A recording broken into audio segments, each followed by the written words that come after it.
This is the story of a con involving a natural product that we all use every day, sometimes without being aware of it. It's also the story of a watchdog with no bite and something known as greenwashing. When an organisation says it's doing something green and that's got good environmental credentials, but it's not, that's greenwashing. The product is palm oil, a vegetable oil that can be found in almost 50% of everything we buy, from ice cream to lipstick. And it's a business worth more than $70 billion a year. And it's the body that labels palm oil as sustainable that's doing the greenwashing. Let's start at the beginning. Such was the demand for palm oil that 2 million hectares of virgin forest in Indonesia and Malaysia were being destroyed each year. Indigenous people were having their land illegally grabbed from them without compensation. And the very existence of creatures like the orangutan were threatened to make way for giant palm oil plantations.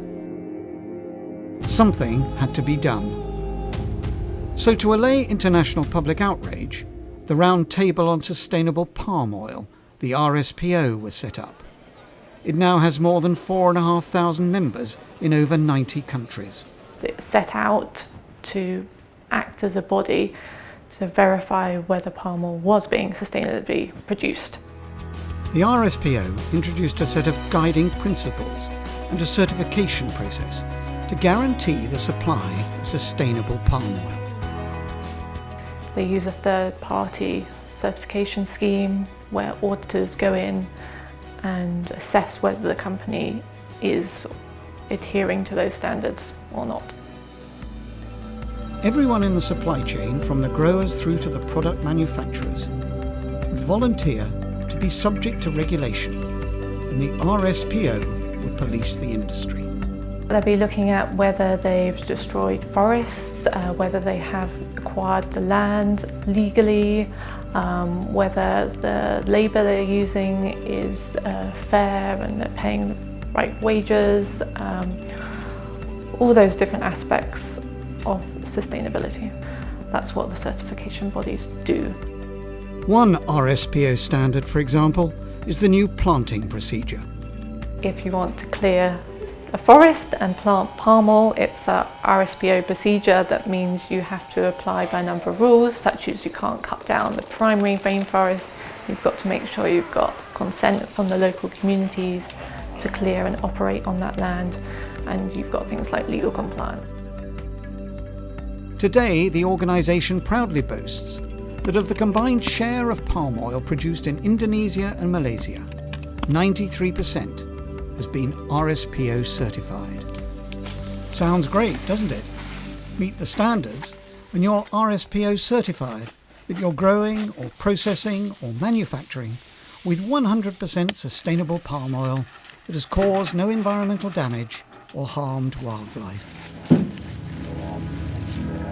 However, 5 years ago, the Environmental Investigation Agency partnered with the Malaysian NGO Grassroots to examine the activities of the RSPO and produced a damning report, Who Watches the Watchmen? Among other things, we discovered widespread flaws in the certification. Auditors were supplying fraudulent assessments to cover up violations in the RSPO standards, and there were failures in identifying indigenous land right claims. There were serious labour abuses on plantations, including the illegal employment of children. There were flagrant conflicts of interest and corruption. And certifications awarded to companies with weak understanding of the standards they were supposed to uphold. Stung by our report, the RSPO took action. The RSPO set up the Assurance Task Force because of those concerns, and that task force was meant to be ensuring that the RSPO enforces its standards. But it hasn't been. 4 years on, we're producing a new report, Who Watches the Watchmen 2, which has found that hardly anything has changed, and some violations have got worse. Fires are still being set to clear forests, among other things. Fraudulent assessments, the auditors not being trained properly, not having the knowledge. We've got them colluding with the companies to hide violations. We've got the RSPO not following their own rules and also hiding violations that are ongoing. We've got mismanagement of the whole process. We've got a very slow and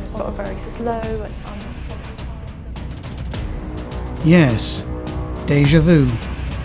It's actually quite scandalous because the RSPO, we raised all these issues to them 4 years ago and they set up this task force to deal with them. Now that was meant to have this comprehensive work programme that dealt with all these issues, and they haven't. Some of the biggest companies in the world, like Unilever, Procter & Gamble and Johnson & Johnson, who produce some glossy ads, are all members of the RSPO. Johnson & Johnson will continue to be a strong voice in the global discussion. After all, our commitment to sustainable palm oil stems directly from our credo values. For generations, we've understood our responsibility to protect the natural resources we're privileged to use. They should be really worried about this because this is undermining the whole credibility of the RSPO system, and these companies, a lot of them are buying the RSPO certified palm oil at a cost to themselves, and if the RSPO is not upholding any of its own rules and this palm oil isn't what it says it is on the tin, then that's a major problem for the industry. And what about us? Consumers should be worried because they're buying this certified palm oil on the understanding that it does not cause harm to the environment, that it's not destroying wildlife or forests, and it's not exploiting local people, when in fact the RSPO is not keeping to those rules and it is doing those things.